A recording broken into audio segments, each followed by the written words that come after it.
Good afternoon. Thanks for joining us this afternoon. We've got another great presentation to bring to you. My name is Dennis Hancock. I'm with the U.S. Dairy Forage Research Center. I get to be the center director there. And one of the perks of that job is we get to help line out these dairy forage seminars. And as we look across the country trying to find expertise in various areas of topics, we try to reach out across the country. And this morning we had someone from New York, and this afternoon we're going to go to the other end of the U.S. We're going to invite someone up from Utah. So Dr. Matt Yost has established a very great reputation there at Utah, doing a lot of work with alfalfa, and we've invited him in today to talk about some of his work with optimal fertilizer management during and after alfalfa stand establishment. So, Matt, I'll turn it over to you.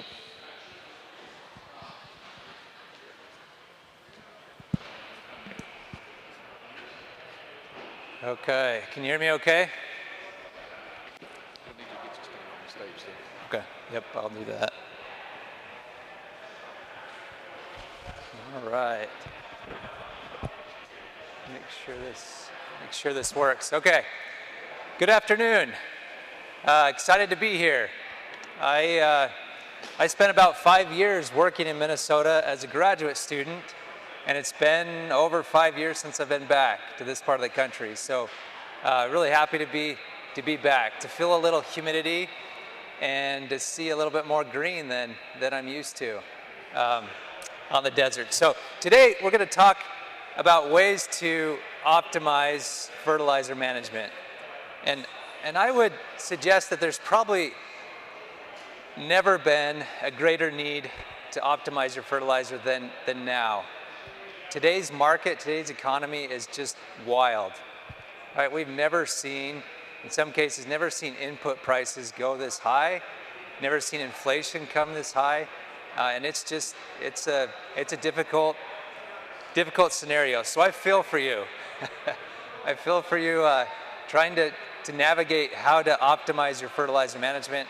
And today I hope to provide just two simple ways that I think you can optimize fertilizer management and save some money. So first, let's talk about fertilizer management during an alfalfa stand. And so when we look at fertilizer requirements for alfalfa or any other crop, there's different ways to come up with those recommendations. One of the most common ways that universities and many in the industry use is to soil test, right? So we go out and we soil test and we measure how much of a particular nutrient is in the soil, and then based on kind of years of studies and calibrations, we've figured out about how much fertilizer we need to apply based on how much is in the soil. So here's just an example, and you've probably seen and used guidelines like this before. This is what we have in Utah, and it's similar in many parts of the West, and I would say other parts of the country as well. So we measure what's in the soil. This is potassium, and typically we identify kind of a critical level. Once we get a certain level of potassium in the soil, we generally don't see any response to fertilizer. And so in this case, in our scenario, if we have about 150 parts per million potassium, we don't see much response or any response to fertilizer. And if we have less than that, then we start to recommend more and more fertilizer. Phosphorus, very similar. For us, if we have about 15 parts per million phosphorus in the soil, that generally means that we don't need to put any fertilizer on. Okay? Now, you've probably noticed that there is a lot of variation in how these recommendations are made. Universities, industry, others have come up with different ways to recommend fertilizer. Often it's just based on different equations that calibrate the soil test values to fertilizer amounts.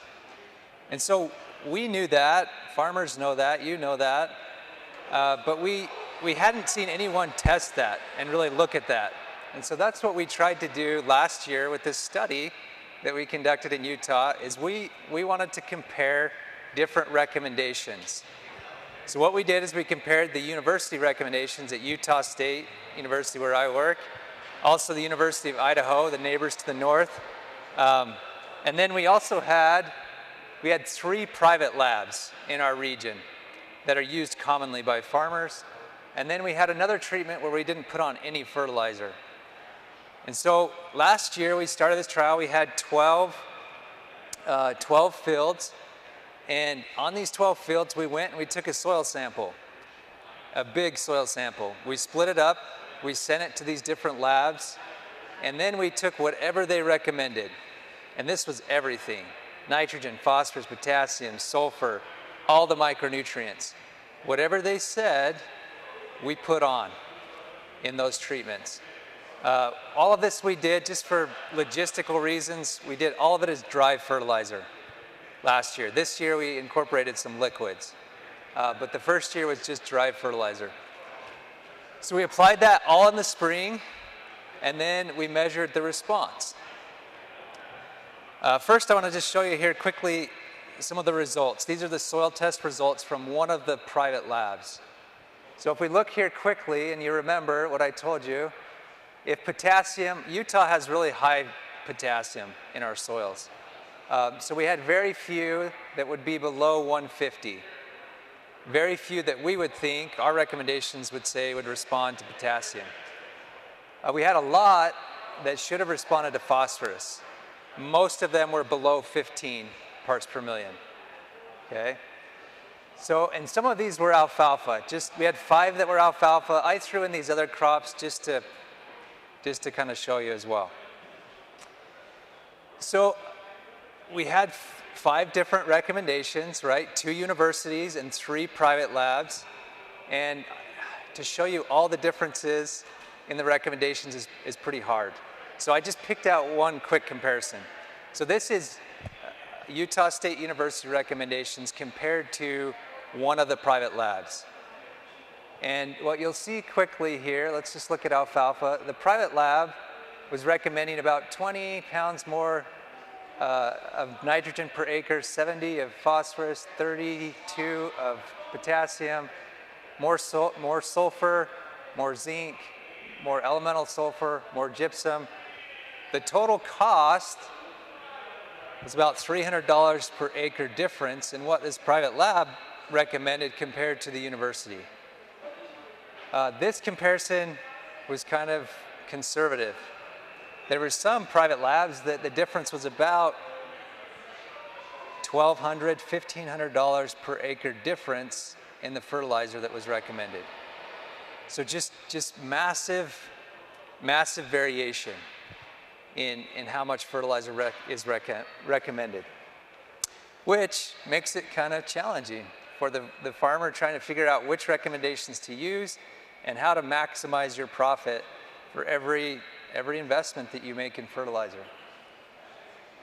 Okay, so now for the results. Only one of those 12 fields last year responded in yield, so alfalfa yield or corn yield or small grain forage yield. Only one of the 12 responded to any fertilizer, which was kind of shocking. I showed you that most of them should have responded to phosphorus. A few of them should have responded to potassium. Nitrogen was kind of tricky. I'll caveat this. The corn and the small grains, we tried to keep nitrogen off, but it was a challenge. A lot of these farmers were fertigating, and so it was just hard to keep all of their nitrogen off. So many of those corn and the small grain fields still needed nitrogen, but it was hard for us to keep it all off. But the other nutrients, the phosphorus, potassium, sulfur, and the micronutrients, we saw no response except for this one field. And on this one field, we saw a little increase, about a ton per acre increase, when we used the university recommendation and one of the private labs. We also looked at forage quality. So we measured all the forage quality parameters for alfalfa and all the other crops, and none of them none of the 12 responded in forage quality to any of the fertilizer treatments. So what does this mean? Does this mean you shouldn't fertilize? No. Does it mean you should be really careful about which recommendations you use? Yes. Does it mean that university recommendations are perfect? No.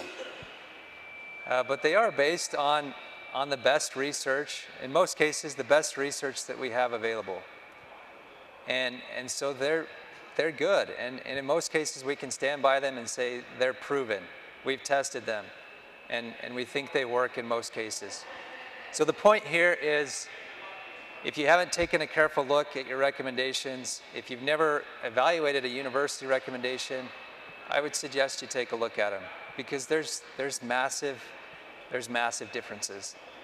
The other point to make is that if you're doing a good job at maintaining your soil test levels, and you get to a year like 2021 when prices skyrocket, you can probably cut back.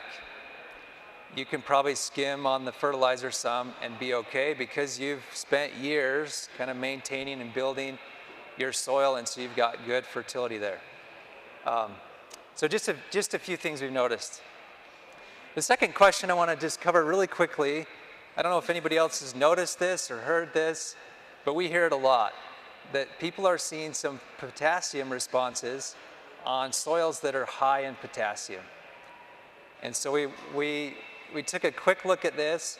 So this is the same study, right? Those same 12 fields, and there was 6 of them. 6 of those fields that one of the recommendations suggested potassium fertilizer. Okay, and so some of those were pretty close to that 150 cutoff level, and some were above it. So we put potassium on 6 of those fields. None of those 6 responded to potassium. So we're not seeing any evidence yet that these high testing soils are still requiring potassium. We know it happens. We've seen it happen other places, but we don't have evidence yet to suggest that it's going to happen frequently and in a lot of cases. And so those cases are probably pretty special, pretty specific. So just to summarize this first way that you can optimize fertilizer use during the alfalfa stand, just pay careful attention to what you're using and how much you fertilize. If you haven't compared recommendations from the university and different labs, I think it's well worth your time to do so, because the difference in the cost is, in some cases, hundreds or thousands of dollars difference per acre based on what recommendations you're using.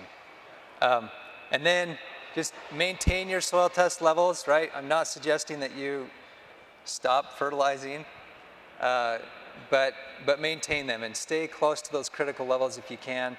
And then again, really haven't seen any response on high testing soils with potassium, so we think it's quite rare.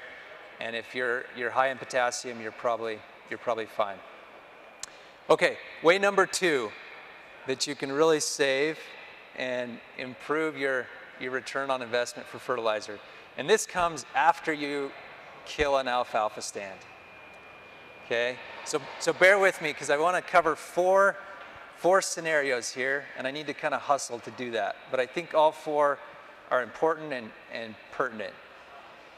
So most of you, I'm sure, have been taught this and know this and understand this. When we kill an alfalfa stand, it keeps giving. The alfalfa keeps giving.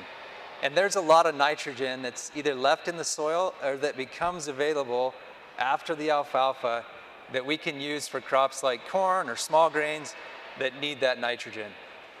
And it's quite substantial. In a lot of cases, and for years we've done studies on this, we've seen that you don't need any fertilizer that first year after alfalfa, and sometimes even into the second year. And so we often call this the alfalfa nitrogen credit, right? We try to reduce the nitrogen that we apply after an alfalfa stand, because we want to utilize all that free nitrogen that we're getting from the alfalfa. So I spent about 7 years studying this and trying to figure out how to quantify this, how to fertilize corn and small grains after alfalfa. I'm going to try to share that with you quickly. So here's what's been used most commonly to quantify that nitrogen credit. And so there's a lot here, but I just want to quickly show you what has been the traditional approach. And what that is to kind of rate the condition of the alfalfa stand.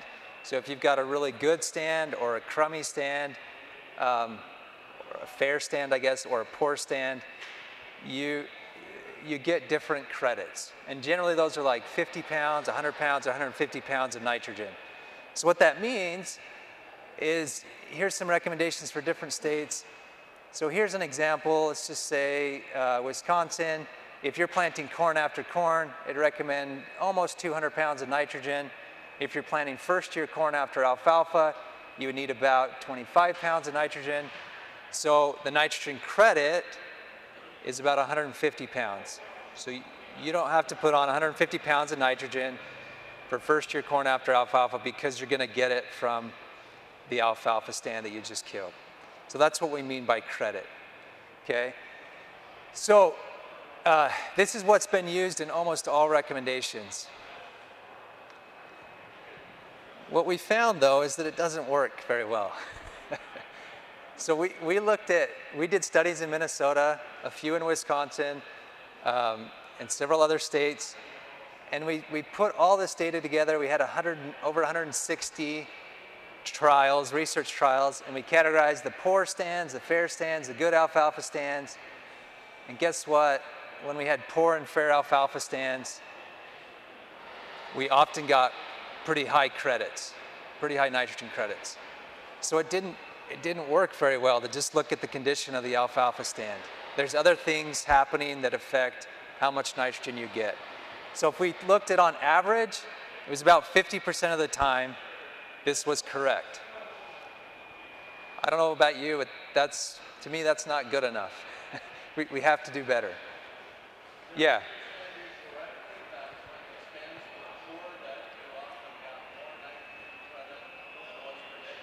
Yes. So this shows the optimum nitrogen rate. So we have a bunch of poor and fair alfalfa stands here, and all these little gray dots right here are all 0. They needed 0 fertilizer. So lots of cases where we had really crummy alfalfa stands, and we still saw no response to nitrogen in the first year after. So really not working that well. So we looked at other things. Another approach is to look at how much nitrogen you have in the soil. And this is conducted generally kind of when the corn's about a foot tall, the V6 stage. So you can go and you can look at soil nitrate, and generally what we say is if you have high nitrate, over 20 parts per million, you should see no response to fertilizer. If you have low nitrate, you should see response to fertilizer. So you can see these places that I marked in red here, they worked, right? High nitrate, or sorry, they worked. What am I thinking here? So, sorry, they didn't work. I've got my red circles wrong. So when we had low nitrate, we should see response to nitrogen. We saw a few, but we saw a lot that didn't.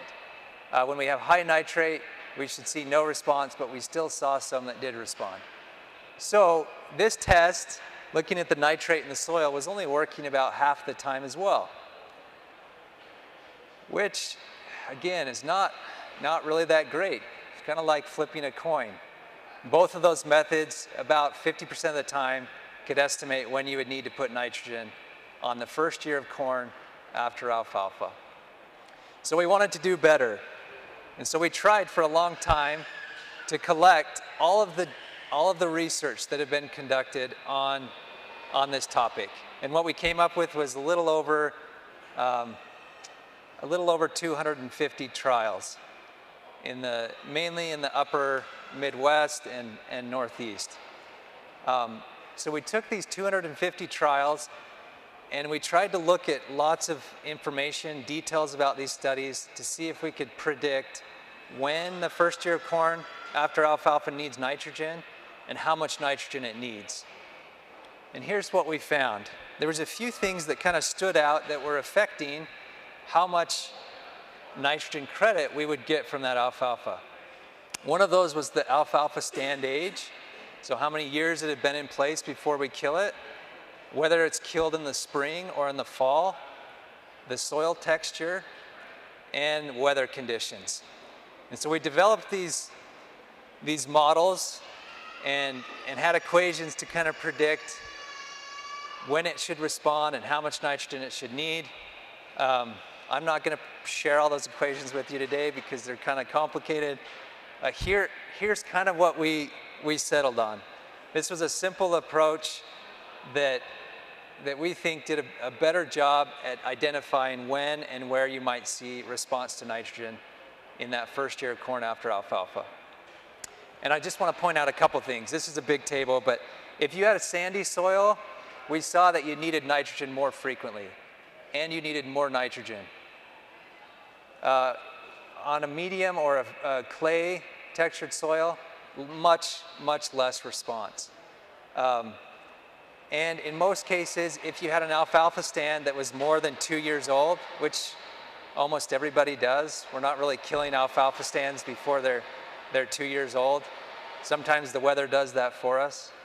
And so there are scenarios like that. But if the stand is old, 2 or more years, we saw a little bit more response to nitrogen if you killed it in the spring than in the fall, but very little response to nitrogen. And in most cases, we would say, don't put nitrogen or put a small amount. Up to 20 or 40 pounds of nitrogen should be sufficient for that first year of corn. So that's what we settled on for first year corn. So in most cases, if you have silt loams or clay loam soils, which represent most of the soils in this area, we do have some sandy soils, but if you have those, in most cases, you need 0 or very little nitrogen for first year corn after alfalfa. Okay, the second year. So this is the second year after alfalfa. Just quickly want to run through some of those same things. For the second year, the recommendations are really variable, right? Some states give no credit, some states give a pretty high credit, and some give a credit in the middle. And so we started to also put all the trials together that we had for the second year of corn, and this is what we found. And to me, this was really interesting. So we had about 65 trials, and you'll see that about half of them in that second year of corn needed no nitrogen, 0 nitrogen, which to me was pretty amazing, that an alfalfa stand can provide all the nitrogen that's needed for 2 corn crops. The trick is that sometimes it needs a little bit of nitrogen, sometimes it needs a lot of nitrogen. And so we tried to figure out if we could predict that. So one thing we looked at, again, was that soil test, looking at nitrate. And it worked a little bit better for the second year corn. About 65% of the time, it would work. If we had low nitrate, we saw response. If we had high nitrate, we saw no response.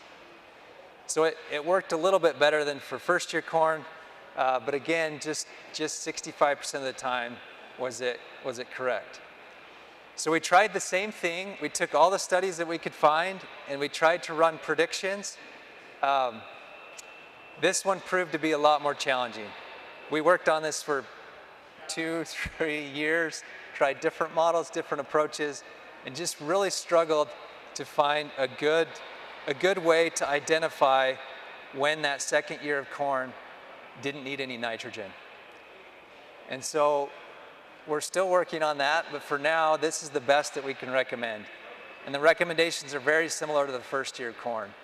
So again, if you have a sandy soil, you're probably going to see a lot more response to nitrogen.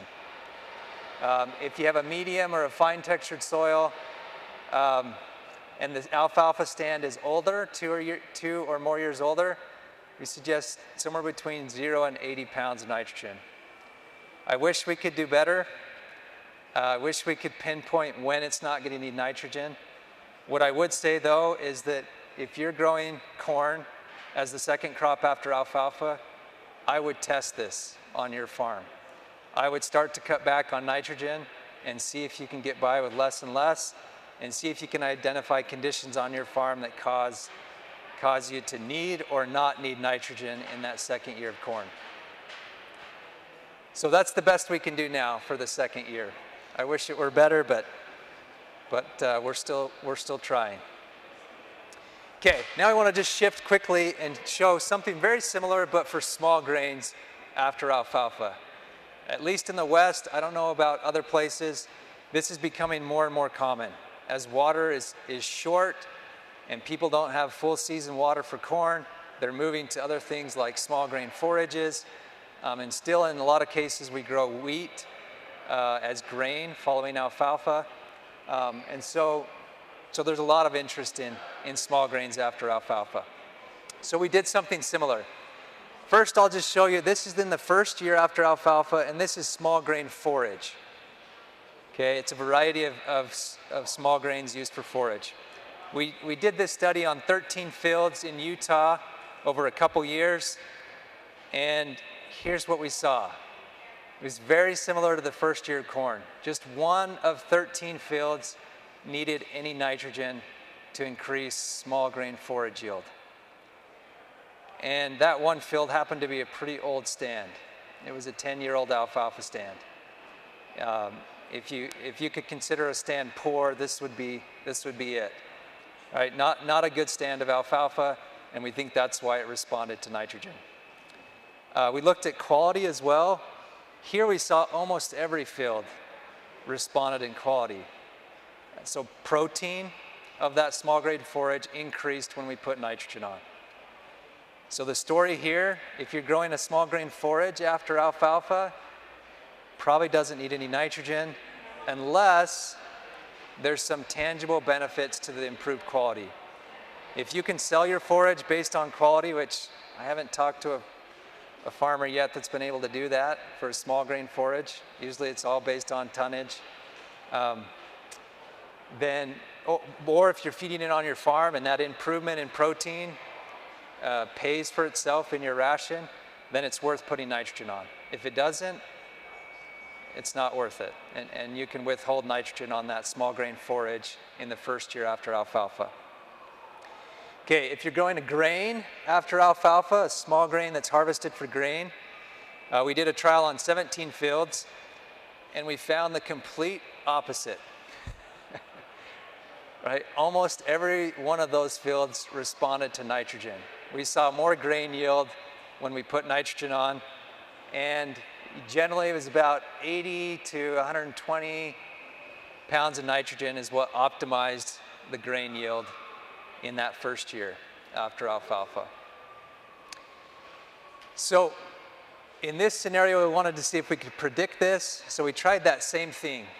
We looked at soil nitrate, this time in the spring, so this is just right in the early spring when the wheat is young.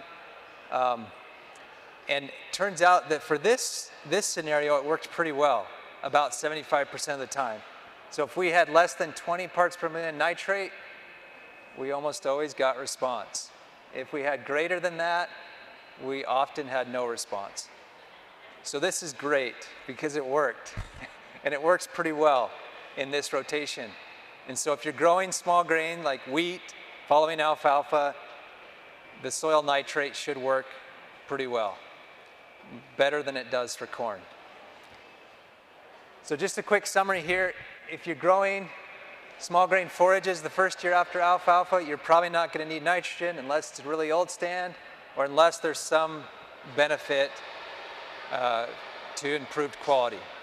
If you're growing it for grain and you have less than 20 parts per million nitrogen in the spring in your soil, then you probably should apply 80 to 100 pounds of nitrogen per acre. Okay, the second year following alfalfa, again, we're not there yet. We're working on it. We had 5 fields that were harvested as grain in the second year. All 5 of them needed nitrogen. We had 4 that were forage. Only 1 of them needed nitrogen. So it looks like the story's pretty similar to the first year small grain, right? That grains are going to need it almost all the time. Forages are rarely or not going to need the nitrogen in the second year following alfalfa. But this data set's pretty limited. We need more information on it, more testing, but that's what it looks like at this point. So just to wrap those 4 scenarios up, the corn and the small grains after alfalfa, in that first year, if you're growing corn or small grain forage, there's just not very many cases where you're going to need nitrogen. Generally, it's if you have an old stand, a really young stand, like a 1 or 2-year-old stand that got winter killed, or you've got sandy soils. In almost all other cases, you're not going to need nitrogen. If you're growing a small grain forage that's grown for grain after alfalfa, you're probably going to need to fertilize. Do a soil test. If it's less than 20 parts per million, put nitrogen on. Okay, second year, I told you we're still working on it. It can require no nitrogen, but it's hard to predict.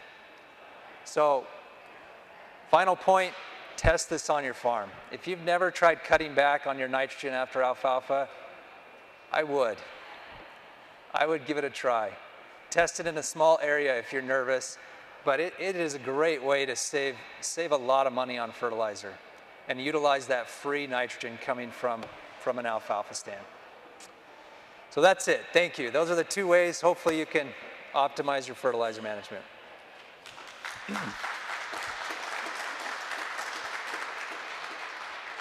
Okay, thanks, Matt.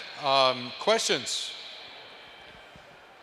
So do you look at, you're coming from a neighborhood of high potassium, and I live in a neighborhood that's lower potassium. Do you look at base saturation of potassium for performance?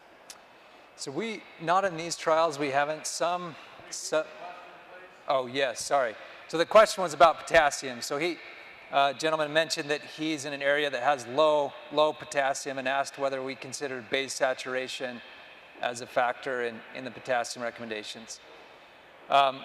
We did not in that example that I shared. I don't think the private labs considered that either. I know some areas do that, consider base saturation.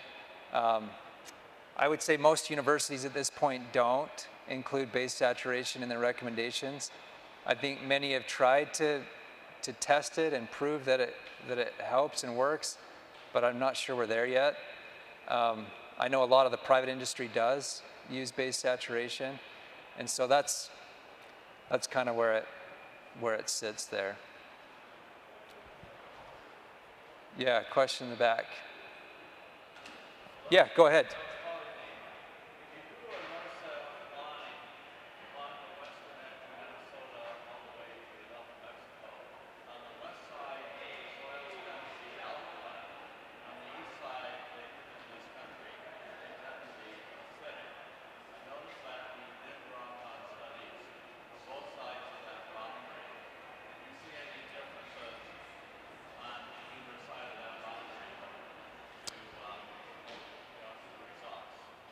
Yeah, good question. So just to repeat that quickly, he mentioned that there's kind of a divide.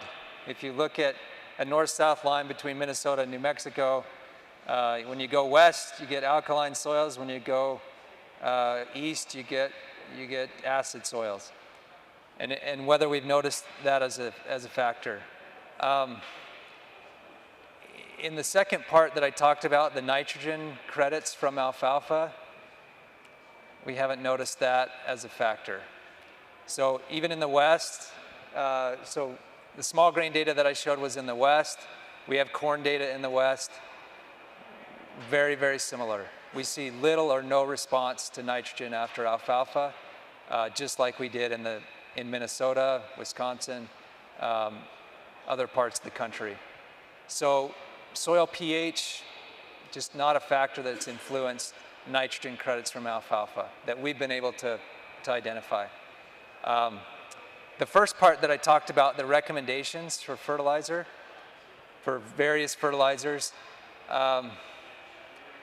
pH is important. It generally doesn't, it can affect some fertilizer recommendations, but all of that work that I showed was in the West where we have really high pH. And so that's why we're seeing more, more gypsum recommendations out there. A lot of recommendations to try to lower pH. And we have an almost impossible scenario at trying to reduce pH. It is really, really difficult to reduce pH. So some of the recommendations try to do that, but it's hard to accomplish that. So in that case, pH does, yeah, it really affects kind of lime, gypsum recommendations, but generally not the other nutrients as much. So, yeah, question up here. Thank you for doing this analysis. It's really eye-opening to see that variation. My question is, your definition of response is measured in terms of yield.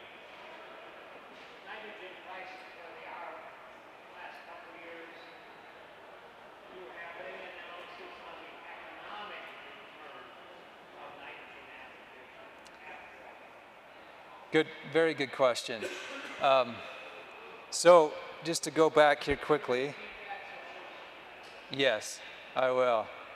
So, gentleman asked about the economics of the different recommendations, which is more important than a yield response. And so he asked if we had done an economic evaluation of those different fertilizer recommendations. So the answer is yes, but remember I showed you here that only 1 in 12 fields needed any fertilizer at all. And nitrogen was kind of complicated here, as I mentioned. Because they didn't respond in yield, the economics is not really pertinent because they all lost money.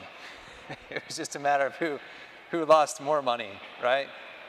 And so we are working on that, and we will look at that. This study was repeated this year, so it's in the. We went to those same 12 fields. We sampled it again this spring, and we reapplied fertilizer again. And I wish I could show you the data, but it's still just in the ovens in Utah. We're still trying to process it, but we are seeing a little bit more response this year. And at those fields, if we do see response, you're exactly right. That's what will be most important. We'll compare the net return. Because if some recommend more fertilizer, but you get more yield and more quality, and it pays for it, then yeah, it's going to be more profitable. And that's what's going to be most important. But this first year, we really just couldn't do much in terms of economics because there was just so little response. So, yeah.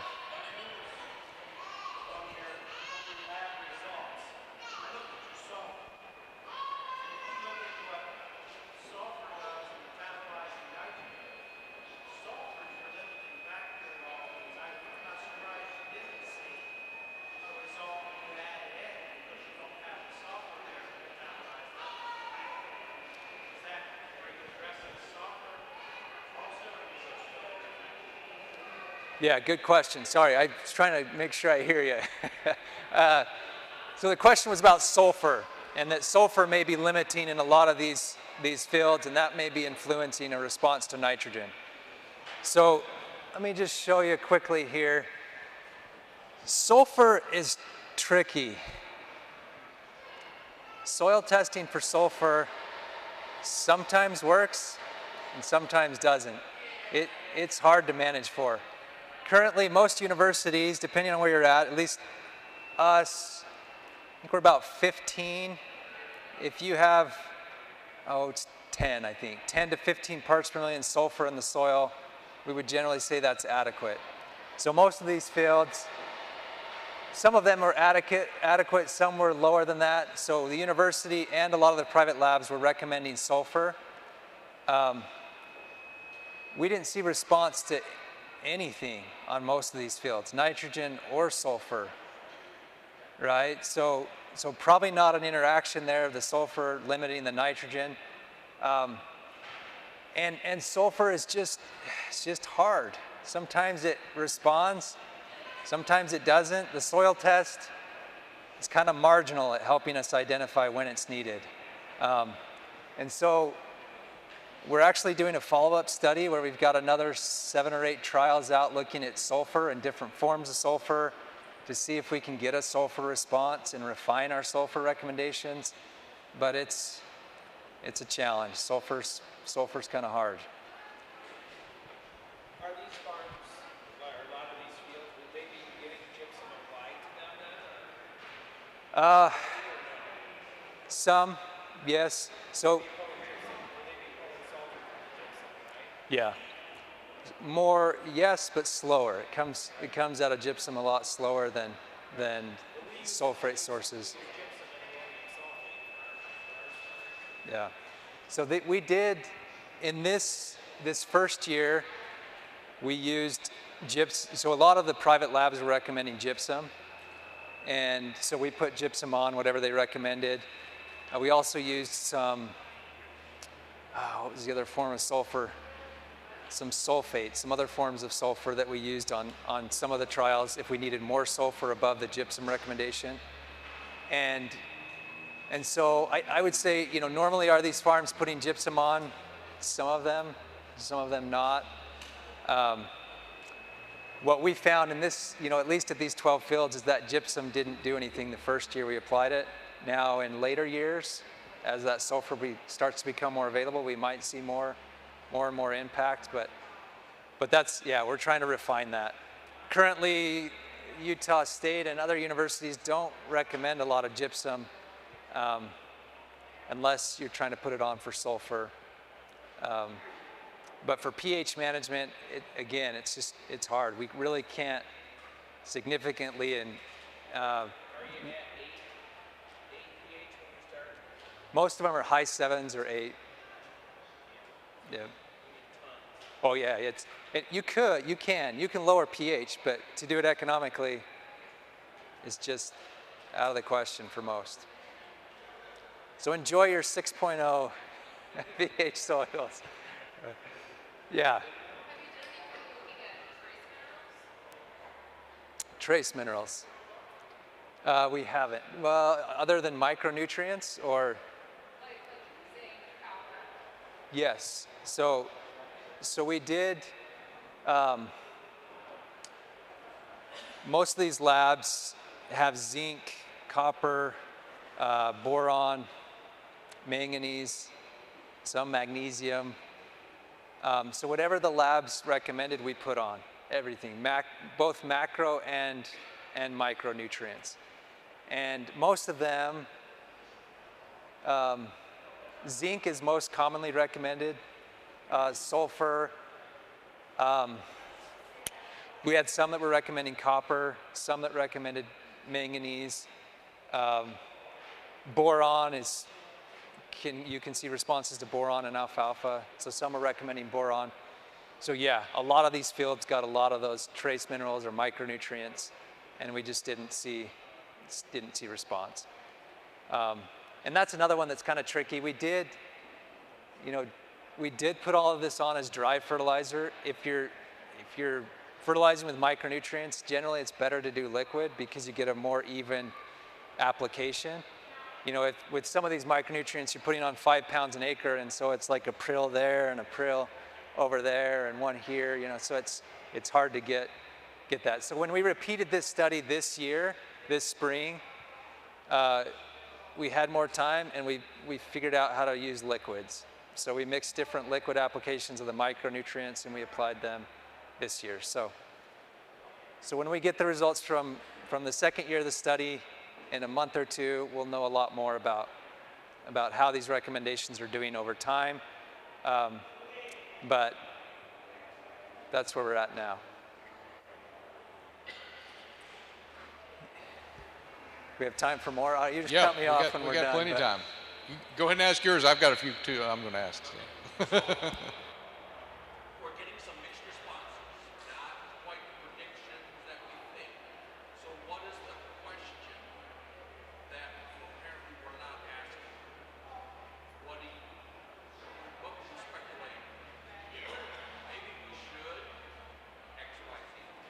Are you referring to this first study here? The whole thing. What are the questions we're not asking? The underlying factors that affect it. So for the first study, comparing the nutrient recommendations, a few things that we, I guess, one thing that I think needs to happen in this first study is there needs to be better coordination between university and private labs, because there's massive variation, which is causing confusion, causing contention, causing issues when it comes to identifying the optimal fertilizer needs for our crops. And so I think there's a need for that coordination. Why are these not responding?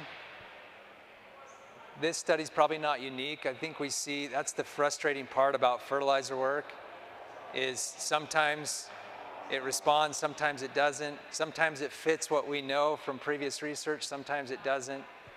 And so I think we're trying to identify those things. We've got to do more of that. So what are other soil characteristics or management characteristics that are really influencing those different nutrients to respond?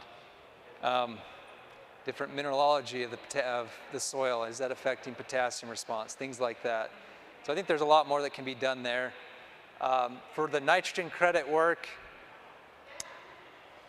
that one's hard. I don't know, we spent 7 years trying to understand and identify when you get response and when you don't. I think we've got some good answers. We don't have all the answers yet, especially for that second year coming out of alfalfa. So I'm not sure. I'm not sure exactly how we identify that. More careful studies looking at that whole system from the start of the alfalfa to the end of that second year, and trying to track and trace every form of nitrogen maybe would help. But yeah, So, along those lines, there's a lot of discussion now about healthy soils. And part of that is determining, or asking the question, how do we determine that? yeah. Also, if we have varying degrees of whatever that means, how does that affect our fertility and availability and absorption and stuff? And so, Yeah. those are, I was kind of wondering if you were going to speculate on, we need to go beyond basic chemistry, and how we get That's a good point. Thanks, I should have brought that up. Yeah, understanding the biology, that's one area that we have not really figured out how to wrap into fertilizer management, is how the biology affects fertilizer needs. And we know it affects it, right? And there's been a few attempts to do that. I haven't seen attempts that have really proven and documented a clear way to kind of take the biology and adjust fertilizer accordingly. But we need to work on that. And hopefully we can get there and use that, the biology and other parameters of soil health, to kind of improve fertilizer recommendations, because they're all connected. Yeah.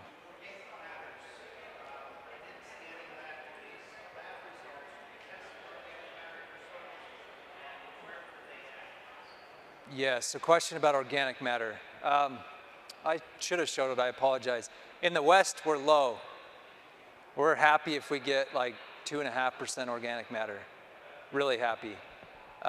So all the work that I showed in Utah in the West is all a pretty low organic matter soil. A lot of them are ones, a few of them are up into the twos.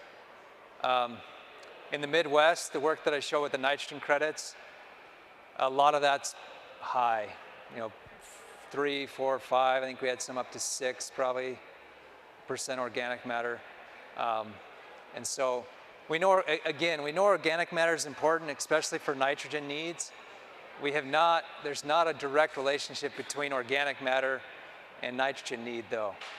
It's a factor, but it's not directly related. So again, probably comes back to your point there that, organic matter plus other things, we're still trying to figure out how we can use those to improve fertilizer recommendations. So to Up in the last question, I'll use my MC prerogative to ask the last question. In light of the last two questions about soil health and organic matter, these fields largely were or were not treated with manure in their history. They were not, most likely, I would suspect, right, or no? So manures, most of these we try to avoid places that get frequent manure. Or at least during the 2 or 3 years before our study, right, so that we try to avoid those complications of manure. So back to the take-home message, right, that following alfalfa for the most part, even without a manure history, most likely you're not going to see a nitrogen response. One would say, or maybe speculate, that with a manure history, they're most certainly not, or almost certainly not going to get a nitrogen response. You think about the number of acres that we have in the upper Midwest, a lot of them are going to get manure of some sort. So it's really consideration to drop that nitrogen altogether following alfalfa. Yeah, good point there. I just make a couple comments really quick. In my opinion, probably some of the most over-fertilized corn is first-year corn after alfalfa. If we're not crediting alfalfa, we put manure on, which is really common, because now we've broken out the alfalfa. It's our opportunity to put manure on. In a lot of cases, there's a lot of manure going on, and so we may be putting another 150 pounds of nitrogen from the manure. We got 150 pounds of nitrogen from the alfalfa, at least. And now if we don't consider either of those and we put on another 150 pounds of nitrogen in fertilizer, all of a sudden we've really over-fertilized that corn. And so yeah, if you're putting manure on in that rotation, and it's hard, I try to tell people, if you can avoid it, because you don't need the nitrogen right after you take out an alfalfa stand. Put the manure somewhere else. But it's hard because it's a perfect opportunity to get manure on. It replenishes the phosphorus and the potassium, and so it's a challenge. But if you can put it somewhere else, you're going to get way more out of that manure nitrogen than you are if you put it after you kill a stand. And so the other thing, another study that we did, I didn't mention, you hear a lot that if you put manure on, you need to put fertilizer on to overcome the immobilization of the manure, right, to stimulate it. And so we tried that too. We put manure on following an alfalfa stand, and we put fertilizer on top of it, and fertilizer didn't help. It wasn't needed. The manure didn't really help either. We didn't need nitrogen in that scenario. So. All right. Well, Matt will be around for just a little bit. Let's show appreciation to Matt. As you head back out, stop by the booth. There are a couple different business cards up there that have on the back of them a website. All of these seminars are being recorded and will be up on the web, and there's also one of these cards that will take you to our website at the Dairy Forage Research Center and show you some of our videos and webinars that we've done over the years as well. So thanks again, and thanks, Matt. Appreciate it.